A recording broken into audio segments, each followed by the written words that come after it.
सजा दी गई थी 14 साल कैद और 1.5 अरब रुपए जुर्माने की।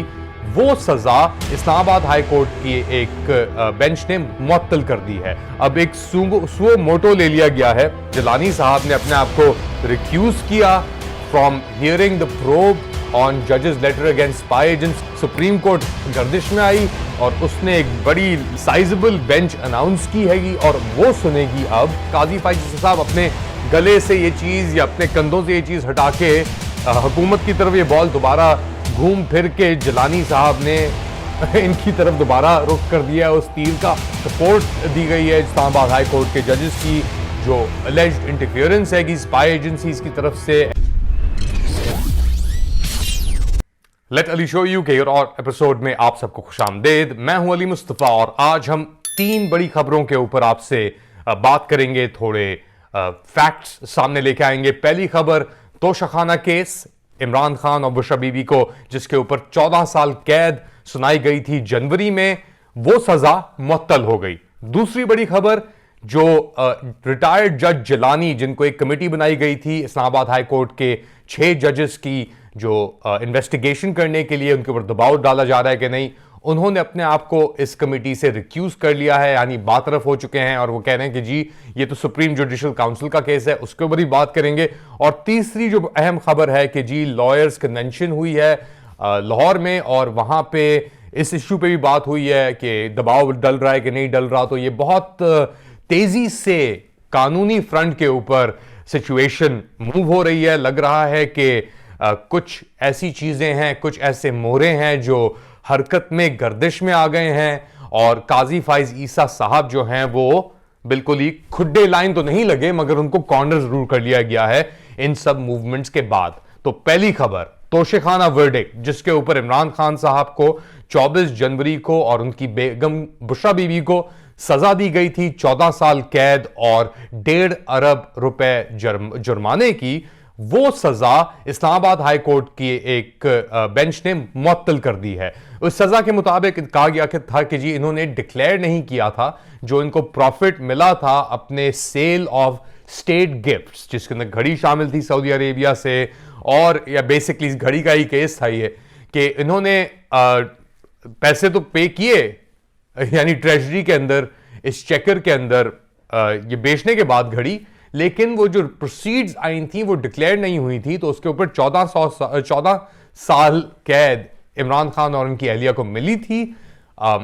यानी इलेक्शन से पहले ही हर चीजें हो रही थी। तोशाखाना केस के ऊपर, इद्दत केस के ऊपर, साइफर केस के ऊपर लगा बैक टू बैक उनके वर्डिक्ट्स आए प्रेशर डालने के लिए। ऑब्वियसली वो अब एक वर्डिक्ट जो है 31 जनवरी 2024 वाला वो मुअत्तल हो गया है, यानी उसको बाय बाय कर दिया जाएगा उस वर्डिक्ट को इस्लामाबाद हाई कोर्ट के एक बेंच ने। अच्छा, ये चीज हो रही है इस्लामाबाद हाई कोर्ट को ही लेके अब एक सुओ मोटो ले लिया गया है कि सुप्रीम कोर्ट ऑफ पाकिस्तान ने आफ्टर ये जो आपके जज थे ex chief justice of Pakistan Jilani साहब ने अपने आप को रिक्यूज किया from hearing the probe on जजेस लेटर अगेंस्ट स्पाई एजेंसी। उन्होंने कहा कि जी मेरा से कोई ताल्लुक नहीं है, ये खत जो 6 जज मेंबरान ने इस्लामाबाद हाई कोर्ट के लिखा था वो तो लिखा था सुप्रीम जुडिशल काउंसिल को, तो ये उनको सुनना चाहिए। और as the head of Supreme Court Justice Qazi Faez Isa, उनको डिस्पेंस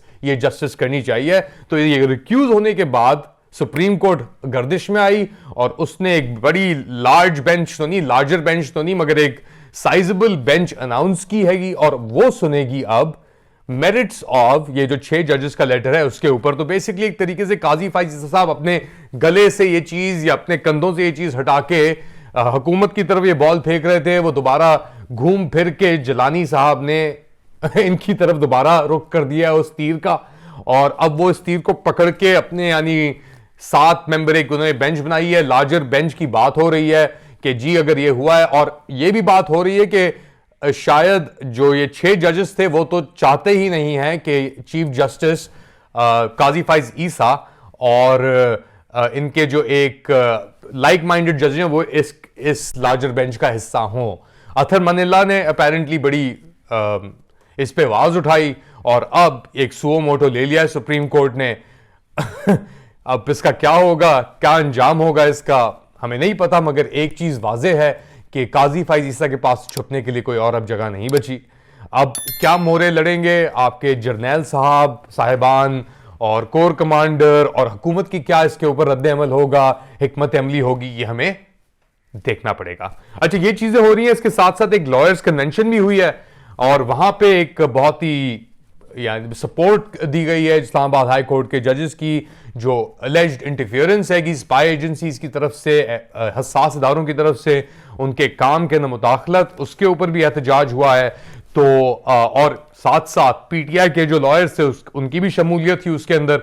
अच्छा, ये खबर आ रही थी तो इस्लामाबाद हाई कोर्ट लग रहा है कि एक सेवियर किस्म का एक निकला हुआ है आजकल पाकिस्तान के अंदर जो भी इनजस्टिस हो रही है, एक तरफ से सुप्रीम कोर्ट, लोकल कोर्ट्स, एक इस्लामाबाद हाई कोर्ट और एक पेशावर हाई कोर्ट है। ये दो हाई कोर्ट जो है ये फ्रंट फुट पे आके इन्होंने खेलना शुरू किया है। आपके फवाद चौधरी साहब, फॉर्मर इंफॉर्मेशन मिनिस्टर, उनके ऊपर भी एक लगातार उनको कस्टडी में रखा जा रहा था, इल्जाम भी लगे हुए थे उनके ऊपर। अब एक उनको ऑर्डर दिया इस्लामाबाद हाई कोर्ट ने कि इनको भी रिलीज किया जाए।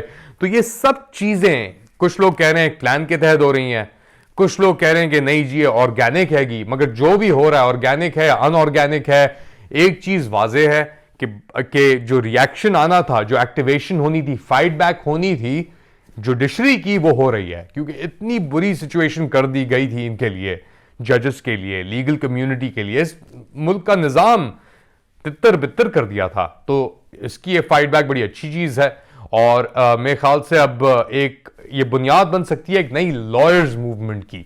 हमने लॉयर्स मूवमेंट यहाँ पे देखी है, मैंने भी उसकी कवरेजेस की हैं 2007 से लेके 9 से लेके, उस वक्त तो खैर इफ्तिखार चौधरी साहब को के हक में निकाले थे एजाज एहसन और ये सब लोग, अली अहमद कुर्द, मगर देखते हैं अब क्या, यानी Iftikhar Chaudhry was a flawed messenger, वो तो बाद में पता लगा। ये चल रही है मेरे ख्याल से जो लॉयर्स मूवमेंट चल रही है, ये चल रही है आपके अपने चीफ जस्टिस काजी फाइज ईसा साहब के खिलाफ।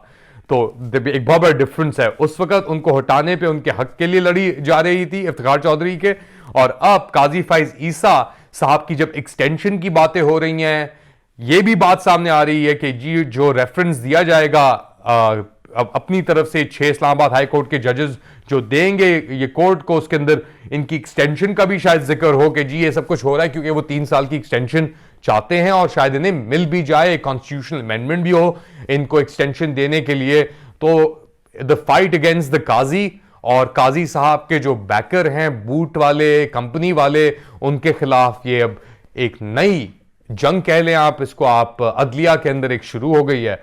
और मेरे ख्याल से ये बड़ा एक पिवटल मोमेंट है इस पूरी कहानी में।